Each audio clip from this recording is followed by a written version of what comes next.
Hi, my name is Mittal and I work with Bird Count India, a collective that works to encourage citizen science and bird monitoring. Today, I will give you an overview of the patch monitoring project that started in July 2021 and hopefully show you how rewarding systematic patch birding can be. Many birders have a patch, a local site that they visit regularly. They also keep a record of birds they see in their patch. There is regular patch birding and there is systematic patch birding, and both vary in many ways.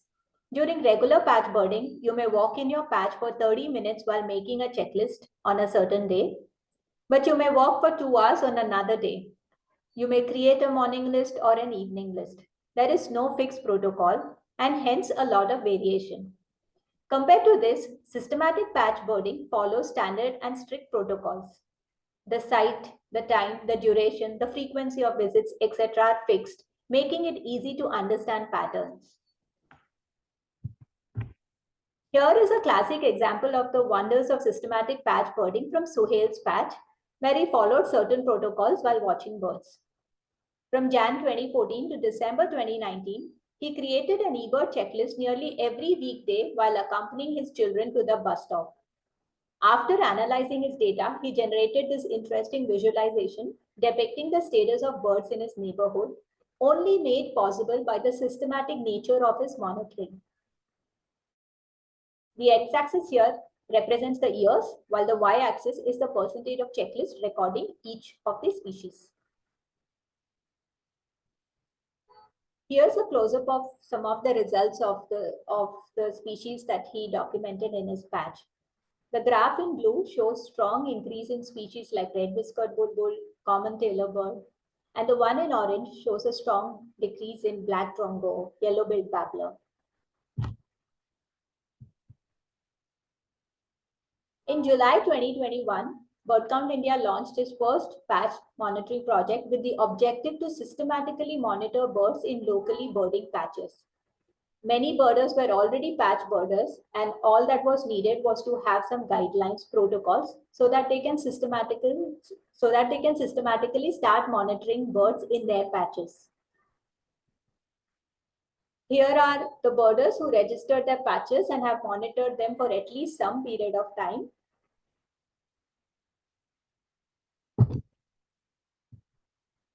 And this list shows participants who continue to monitor their patches.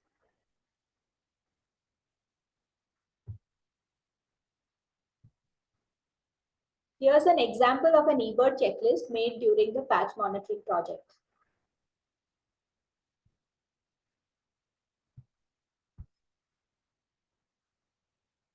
Talking about some of the interesting results. With the second year's analysis now imminent, in January 2024, we can expect the second results, where we can compare between the 2 years. Just 1 year of consistent monitoring has provided so many insights into birds. Here we start with the seasonal patterns of species richness. For example, the graph on the left shows Badri's patch. Of all 4 seasons, spring month saw a decline in number of species. The right graph depicts Bijoy's patch, and for his patch, autumn, winter, and spring had more species than summer months. Could this be due to the nature of the habitat, or is the location in hot Madurai versus Bangalore? Another example, to the left, Rahul's patch, a scrub habitat, shows increase in species during spring when compared to the graph on the right that shows Supriya's patch, an apartment complex where the species richness remains more or less stable throughout all seasons. A number of participants also monitored the breeding biology of species in their patches. The graph on the left is Subhadra Devi's patch, where she documented fledglings of cinereous tit in May and again in August, indicating that they had at least 2 successful broods. To the right, Bijoy's observation indicate Eurasian coots breeding almost throughout the year. There are many such interesting findings that you would find on the patch monitoring project's results page on Bird Count India's website. The results shown here are from 1 year's data from the patch monitoring project, And as we progress into more years, the accumulated data generated may yield fascinating and invaluable insights about the state of birds in our localities and in the country. This brings to my last slide on how to participate. Participating is very easy. All you have to do is select a local site that can be visited at least twice a month. Based on your patch type, whether it's a woodland, cultivated area, a scrubland, or a wetland, follow a set of protocols listed on the Patch Monitoring Project webpage. Upload your list through eBird app. All these details and a list of FAQs are available on the project's page. I would like to thank all the participants of Patch Monitoring Project, the SITSI India team, all our partners and members associated with Bird Count India, and also to our donors and funders.